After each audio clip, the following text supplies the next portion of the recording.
Hey guys, Chris Singleton here. I'm gonna be talking to you guys about my brand new children's book that came out about 3 months ago. It's called Different, a story about loving your neighbor. We're gonna read it, we're gonna talk about it. We're gonna have a lot of fun breaking down what it's about and why I wrote it. First of all, these colors are amazing. My illustrator is actually out in Vietnam. His name is William.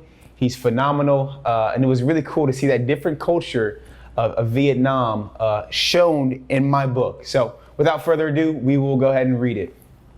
Different, a story about loving your neighbor, written by Chris Singleton, illustrated by William Young.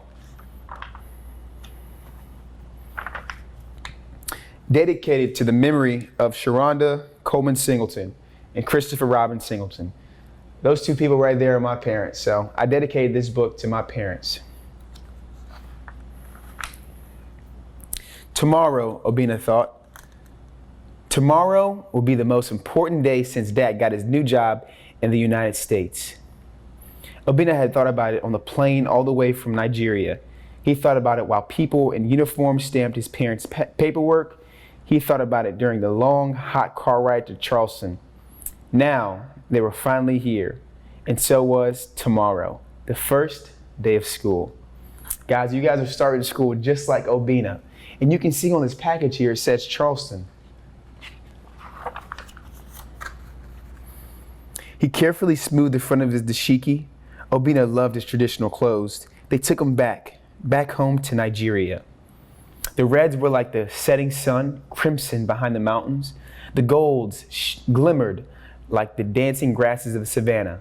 The blues shone like the endless depths, the warm, living ocean. Tomorrow, he thought, tomorrow he would show all his classmates what it was to be Nigerian. I don't know if you guys can see this, but you see that giraffe that's over there? I think William did a great job adding that little detail. The next morning, Obina gulped down his breakfast and rushed out the door, his sneakers pounding the sidewalk. Pound, pound, pound. He ran past the neighbors, around the corner store, towards the school gates, and straight into Miss Sharonda. "Careful, Sugarfoot," cried Mrs. Sharonda. But then she smiled. "You're a strong runner. As long as you look where you're going," she said with a wink. "New student? I believe you're in my class right over here." Guys, this character right here, that's my mom. The classroom was noisy, like classrooms usually are at the beginning of a school day. But when Obina walked in, there was a sudden, uncomfortable silence. 20 students were already in the room, and 20 pairs of eyes took in Obina's clothing, his hair, his difference. Then 20 people started laughing. "Look at his clothes," said one boy. "I would never wear that to school," said a girl. "And where did he get that haircut?" laughed another. "Hush now, Mrs. Sharonda," said Mrs. Sharonda, but it was too late. Obina burst out of the room and ran, pound, pound, pound, through the hallway, past the office, around the corner, into the bathroom he ran. But his tears mingling with his sneakers on the tile floor. He pulled off his dashiki and threw it onto the ground. Yesterday, Obina thought. Oh, how I wish it was yesterday instead. He cried for Nigeria. He cried for the sun in the savannah and the ocean. He cried to be normal, but he couldn't. He was different like his dashiki. Wasn't very nice what they said to him, huh, guys? There was a knock on the door. "Obina?" It was Mrs. Sharonda. Obina wiped his eyes, sniffed, and went out to his teacher. She handed him a tissue. Her eyes were soft, the kind of eyes that seem to know exactly what you're feeling without you having to say a word. They sat in silence for a long time. Then, "Never be ashamed of who you are, Obina," Miss Sharonda said.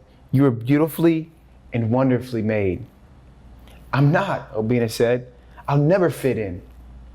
"But I think that you, Obina, weren't made to fit in," Mrs. Sharonda said. You're made to stand out. You'll see. She gave Obina a hug and helped him put his dashiki back on. And she said, I think our class will need your help in the school relay race. I haven't seen a boy run like you in all my years of teaching. How about we join the class on the field?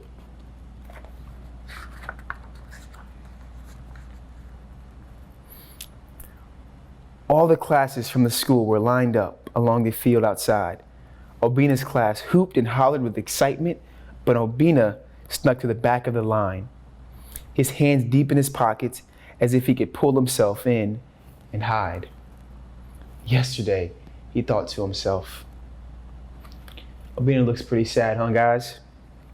And everybody else is having fun, getting ready for their relay race.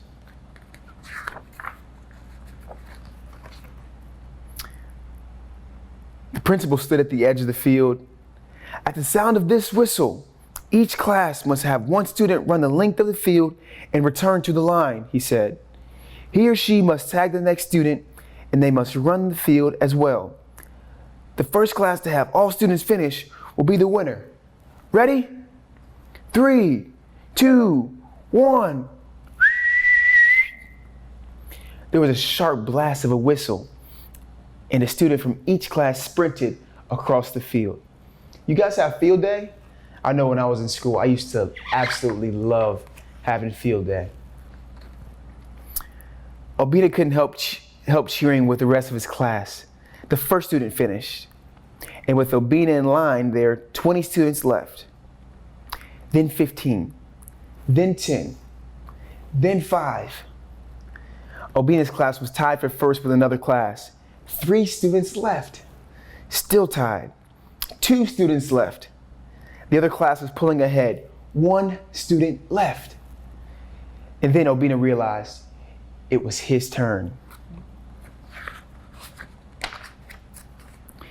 He slammed his sneakers into the grass. Pound, pound, pound. He pumped his arms. He rocketed across the field. Go, Obina, cried Mrs. Sharonda. Go, Obina, screamed his class. In the excitement of the race, it seemed as if everything else was forgotten. His difference, his hair, his dashiki blowing furiously in the wind. He made it all the way to the end of the field and turned around for the final length. The other class's runner was a little way ahead of him. Obina put on a burst of speed and raced across the field. Pound, pound, pound. He ran past the half marker, past the quarter marker,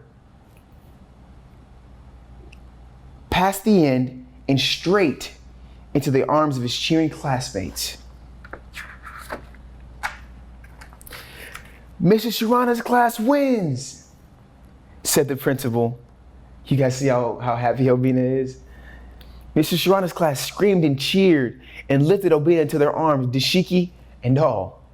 They marched back to class, this time with Obina at the front of the line. And as the excitement died down, some of Obina's classmates seemed to remember that Obina was different. They saw his hair, they took in his dashiki, but this time, I'm sorry, Obina, said one boy. Me too, said a girl. I think what you're wearing is pretty neat, said another. Is that from where you're from? Obina grinned. He told them about the crimson sun. He described the golden savanna and the blue oceans. The class was amazed. You see how they're being nice to him now and apologizing, guys? Mrs. Sharonda, they said, can we learn more about Nigeria? Obina smiled to himself. Today, he thought, today is the best day ever. And that's the end, guys. But it doesn't end there. We've had a couple discussion questions on the last page, but I'm gonna pick out my favorite discussion question and ask it, and then answer it myself with my answer. Right here, Question number 5, it says, can people choose where they're from or what they look like?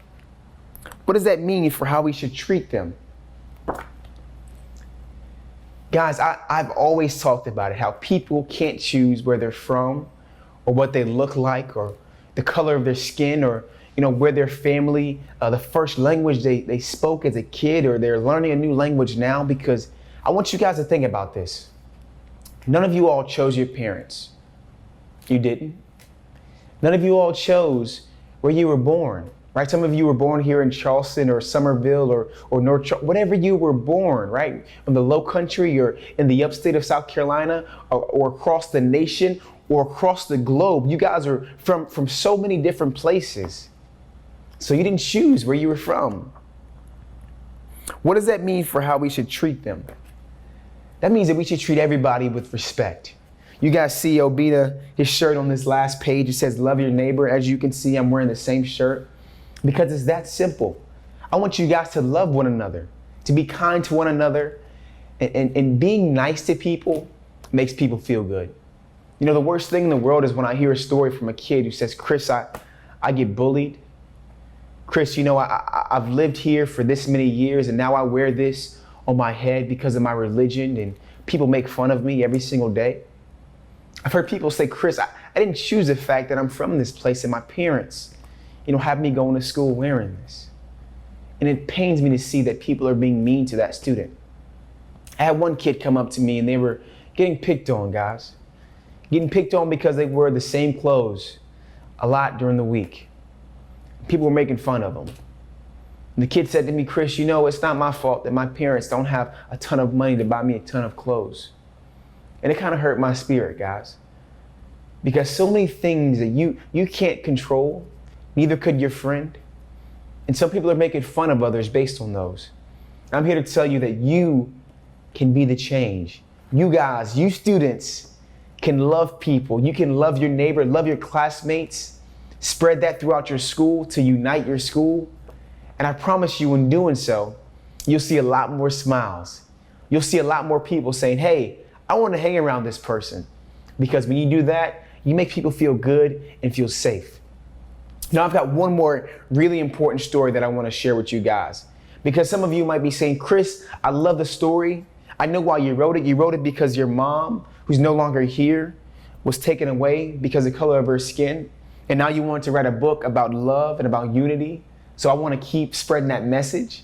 So you guys understand that. But you may be saying to yourself, Chris, I'm not an inspirational speaker. I don't have a book. I'm not Obina. What can I do personally? I'm just one person. How can I make a change? And that's why I've got this story for you guys. You see, here in Charleston, we know about hurricanes. You know that the waves get up to 30 to 35 feet. So the waves can be huge. They can be massive, guys. Now remember, now in this story, there's a kid and his father. Now, has anybody been to the beach before? If you've been to the beach, raise your hand. Let me see. Because I've been to the beach myself. And so the waves obviously are huge. They can be scary if they can be 30, 35 feet. And so this kid and his father, they grew up on the beach. They had a house on the beach. And so they loved the beach. Now there was a hurricane that came. And the hurricane came up and it was on the shore and it tore apart the shore. Tore apart their house. And I remember in this story by Lauren Isley that they're walking along the beach. Now the kid is obviously sad because there was a hurricane that came. The father is sad because it messed up their house. But they're walking along the beach and the kid sees thousands of starfish out there, thousands of them. And so what the kid says to himself is, he says, you know what? When the waves came, they were 30, 35 feet and they washed up on the shore. And now there's so many starfish that are here. And so he said, you know what? I'm going to save these starfish. I'm going to pick them up. I'm going to toss them into the water. I'm going to save their life. This is what the kid said.